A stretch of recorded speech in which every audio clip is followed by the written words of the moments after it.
Ignite Academic was saying, you're just wondering why there are two URL parameters shows up in two places. You guess you're just gonna put it in both, just to be sure. I mean,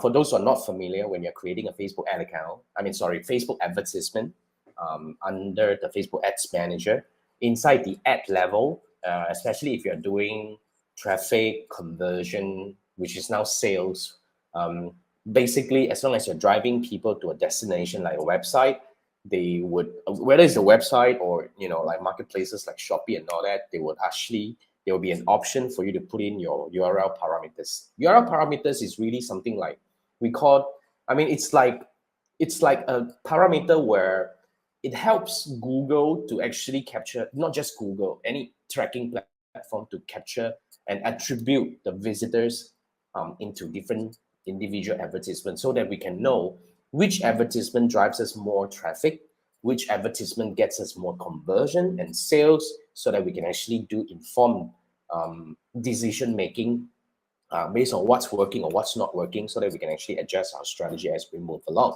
So that's what we do. So URL parameters at this point of time, it could be a little bit confusing.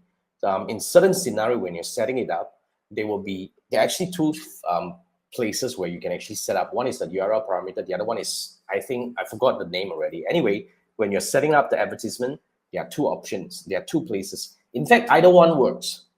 Based on our observation, based on our cases before, either one works. But if you just want to be sure, then you can actually put it on both. I think it's pretty fine.